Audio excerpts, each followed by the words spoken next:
noite, irmãos. Paz seja convosco, dando continuidade na nossa matéria de homilética. Homilética é igual a homília, conversação. No início do cristianismo, seguindo o exemplo da sinagoga, os cristãos se limitavam a ler as escrituras no culto e a exortar o povo segundo as lições que podiam tirar do texto. Atos 13, 14, 15 e 21.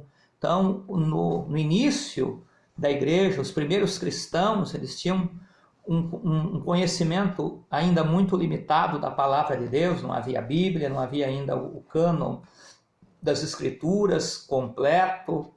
Quando eu falo cânon das Escrituras, não havia ainda o Novo Testamento. O Novo Testamento estava sendo formado ainda.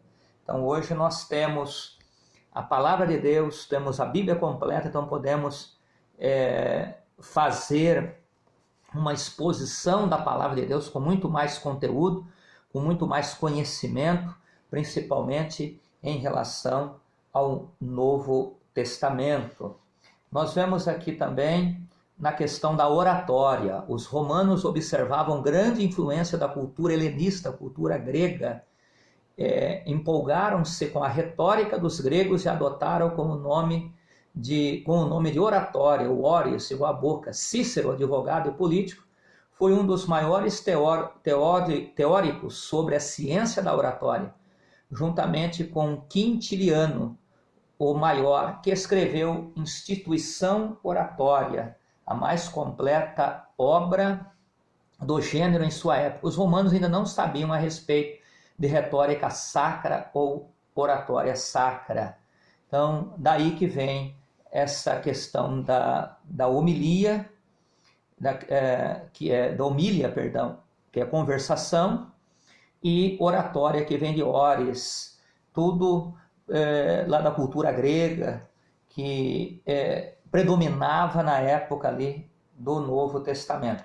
Características de uma boa estrutura: unidade, pregue uma mensagem de cada vez, um só assunto, dízimo, perdão, salvação, consagração, etc. Nunca todos de uma vez. Então, quando você for preparar um sermão, do começo ao fim, trabalhe em cima de um assunto, de um único tema. Não comece falando sobre dízimos e ofertas e termine falando sobre a volta de Jesus. Ou vice-versa. Você prepara um sermão para falar sobre a volta de Jesus e termina falando em dízimo e oferta. Fica algo incoerente. São assuntos que não casam. Então, nós precisamos entender que a pregação da palavra ela precisa ter começo, meio e fim, e não sair fora do assunto que for tratado naquele dia, naquela noite, seja para a igreja, seja para a escola bíblica, seja para o grupo missionário, seja para a célula. Outra coisa, a ordem. As ideias devem ter uma sequência didática, devem caminhar num crescimento para um clímax. Ou seja, nós precisamos desenvolver o tema. O tema precisa ser trabalhado, por isso que temos que estudar bastante o assunto, estudar bastante o texto, ou os textos bíblicos, que servirão de base para a preparação dos nossos sermões, de nossas pregações. Deve haver equilíbrio, a proporção entre as partes. O que é isso? Não gastar tanto tempo na introdução, ou no primeiro tópico do sermão, se você ficar quase o tempo todo no primeiro tópico e não sobrar tempo depois para os demais tópicos da mensagem, e ter que correr na mensagem, ter que atropelar a mensagem, muitas vezes deixar de fazer a conclusão, porque gastou muito tempo ou na conclusão, ou na introdução, ou no primeiro tópico, ou no segundo tópico. Então, dar uma cadência na mensagem, distribuir bem o tempo que teremos para pregar, seja de 50 minutos, seja de 30 minutos, seja de 20 minutos, mas nós temos que distribuir bem ali o tópico, cada tópico da mensagem, a introdução, a proposição, o desenvolvimento da mensagem, a conclusão. Tudo isso tem que ser passado para a igreja de uma forma cadenciada. Elementos componentes da estrutura. Há variações, mas normalmente podem se esperar os seguintes elementos: texto, introdução, título, tema, divisões principais, Nelas entram as subdivisões, conclusão, aplicação e apelo. Temos um exemplo aqui de esboço na página 22 da apostila, a nossa apostila homilética. O tópico anterior eu estava lendo aqui no finalzinho da página 21, que é muito importante. Finalzinho da página 21 e início da página 22, nós vemos ali um exemplo visual de um escopo de um sermão, tendo o texto bíblico. Então, primeira coisa, definir o texto bíblico que você vai trabalhar a mensagem, o sermão. Depois, desenvolver o tema. Qual é o tema da mensagem? Depois a introdução. Depois o desenvolvimento, que são as divisões da mensagem. Tópico 1, tópico 2, tópico 3, tópico 4 e assim por diante. Depois a conclusão da mensagem. Que na conclusão você pode usar também uma ilustração. Você pode também fazer uma revisão dos tópicos, uma revisão rápida da mensagem. Também apresentar uma aplicação para que as pessoas apliquem na sua vida prática aquela palavra, aquele sermão que você preparou para apresentar ali para a igreja ou para o grupo missionário. E também o apelo. Na conclusão você pode também fazer o apelo para as pessoas aceitarem a Jesus, ou um apelo para a reconciliação, ou um apelo para a renovação de uma aliança com Deus, seja individual ou seja a nível de igreja. Então isso também pode ser feito na conclusão da mensagem. Então isso é muito importante.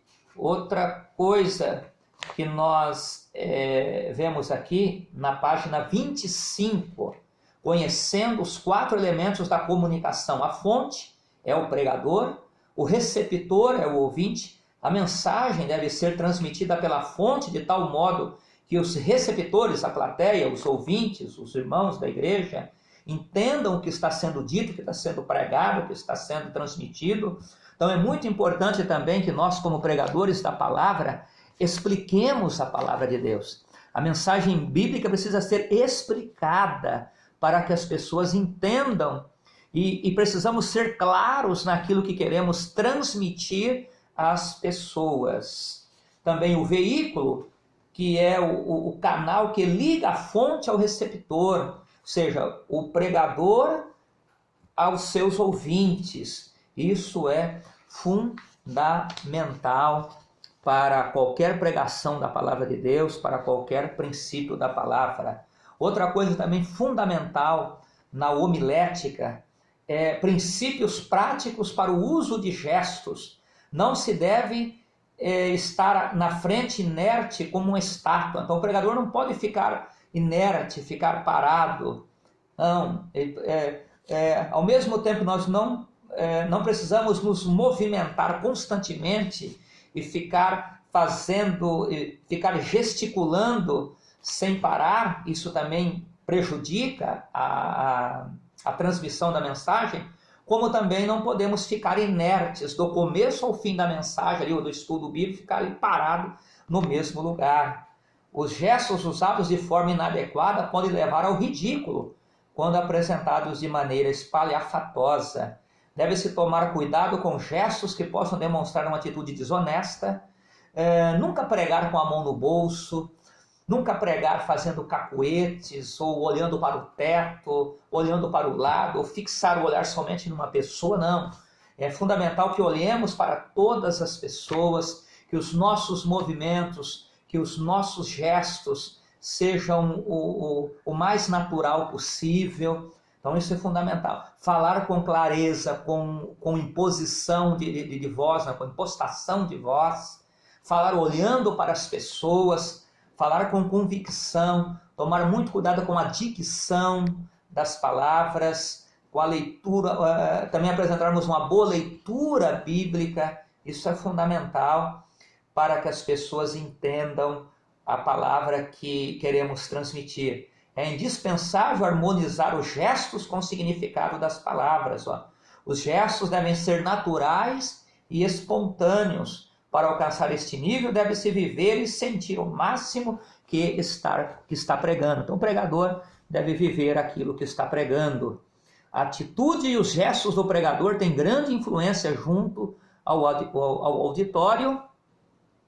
E também o pregador deve tomar cuidado com cacuetes, que são os vícios de linguagem, repetição das palavras, da mesma palavra, os maus hábitos de postura, ficar olhando para o chão, como eu já disse, ou ficar olhando para o teto, ou ficar olhando para o lado, não.